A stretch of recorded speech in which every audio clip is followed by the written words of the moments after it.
Rosalinda, ay amor. Amor se tiene una razón para amar intensamente. Se descubre de repente que por ti late más fuerte el corazón. Ay, cuando nos llama la pasión, nos hallamos frente a frente para amarnos locamente y entregarnos sin reservas al amor. Ay, amor, quédate muy dentro. Aquí está tu Rosalinda para vivir en tus sueños. Ay, amor, que me estoy muriendo. Es esta tu Rosalinda que solo quiere tus besos. Ay, amor, aquí está tu Rosalinda para vivir en tus sueños. Toma mi alma, bebe mi cuerpo, que por tus besos me estoy muriendo. Ay,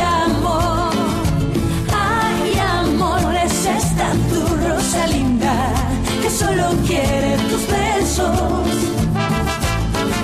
Rosalinda, Rosalinda.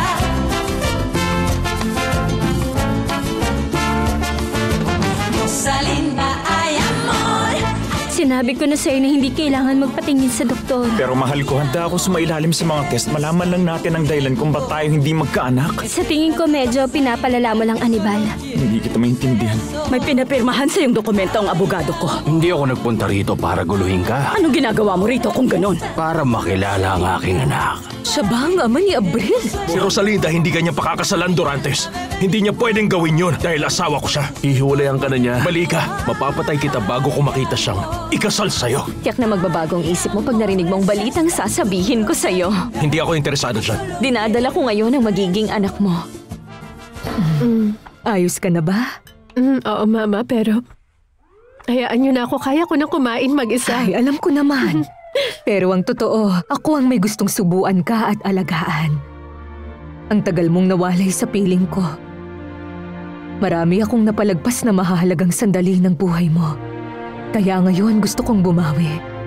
Ay, Mama. Mama ko. Sobrang saya ko po kasi kasama ko kayo't nandito sa tabi ko. Masaya rin akong kasama na kita ngayon. Hinding-hindi ako titigil na magpasalamat sa Diyos dahil ibinalik ka niya sa akin. Anak, isa itong himala. Mahal na mahal kita, Mama.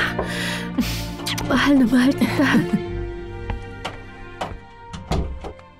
Magandang hapon. Sana hindi ako nakaabala. Hindi. Sakto, paalis na rin naman ako. Senyora, gusto kong sabihin sa inyo. Alex, isang bahagi ng puso ko'y talagang nagpapasalamat dahil inalagaan at pinrotektahan mo siya. Pero ang isang bahagi ay hindi ka kayang patawarin dahil sa panluloko mo at paglalaro sa damdamin niya. Mama, patawarin mo ko, anak, pero kailangan kong sabihin sa kanya. Babalik ako agad. Pagpalain ka ng Diyos at ingatan ka. Mauna na ako.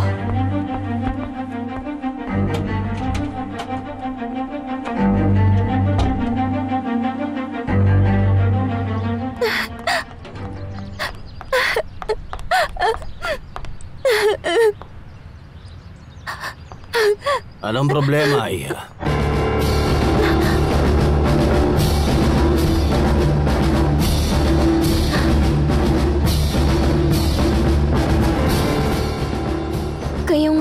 Kayo yung nasa bahay kanina. Pinuntahan ninyo ang mama ko.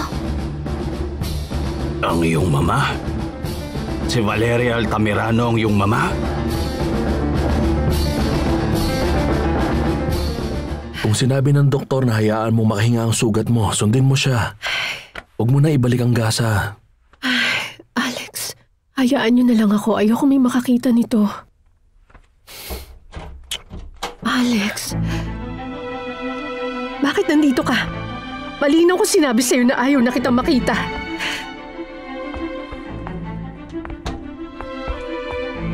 Anong meron sa mukha mo? Lumabas ka na. Sabi nang lumabas ka na ngayon dito sa kwarto ko. Umalis ka na!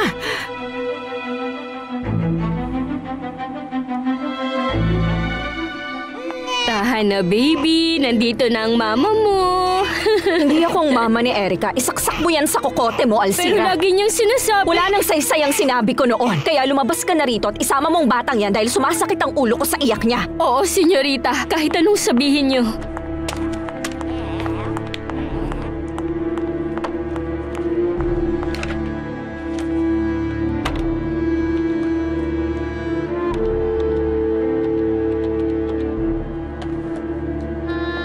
Pakiconnect nga ako sa opisina ni Dr. Riverol.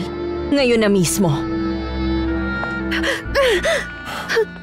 Yan bang dahilan kaya gusto mo akong lumayo sa'yo? Itiwan mo ako!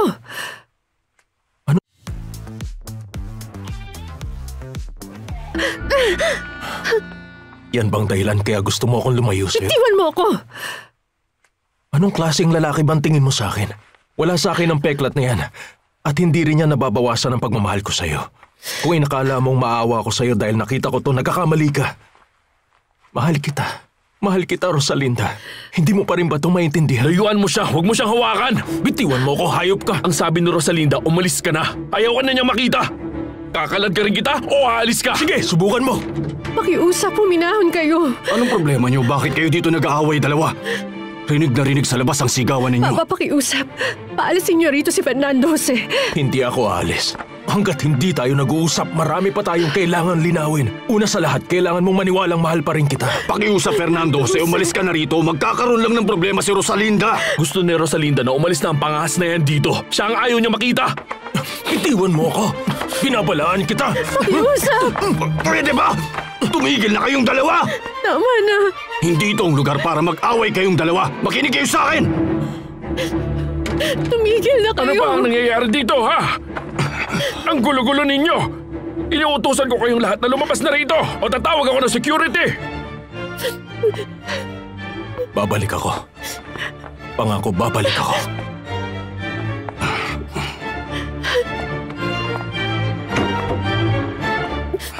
Hindi mo ba narinig ang sinabi ko?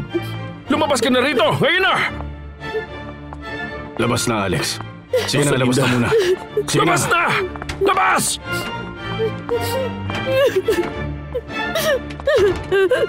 Ay, Iya. Pakiusap. Tumahan ka na. Doktor. Wala na sila. Umalis na sila. Doktor! Tahan na. Salamat po sa ice cream. Ayos na ang pakiramdam mo. Opo. Kahit nagtataka ko kung bakit ko naikwento sa inyo ang buhay ko.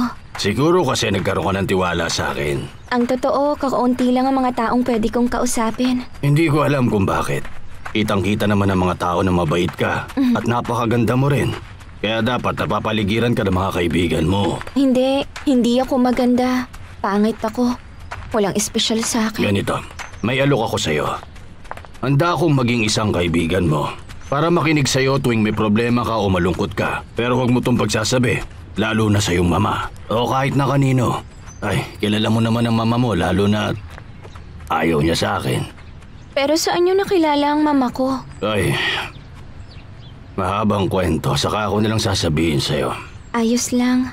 Sige, kailangan ko nang umalis. Maggagabi na kasi at ayokong bumalik si Beto na wala ko ron. Sige, bihatid na kita. Pero hanggang dun lang sa may kanto, ha? Ayokong makita nila tayo, baka mapagalitan ka pa. Ay, ang bait niyo naman po.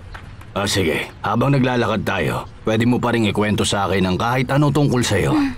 Nabanggit mo sa akin na yung asawa mo pala pinsan ni Rosalinda.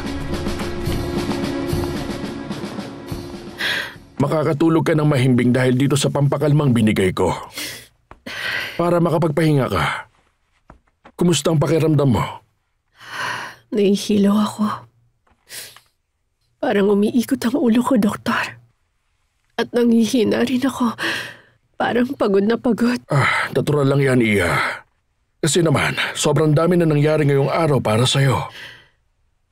Pero sige, pakukunan pa rin kita ng dugo kahit sa tingin ko naman ay okay na ang kondisyon mo ngayon.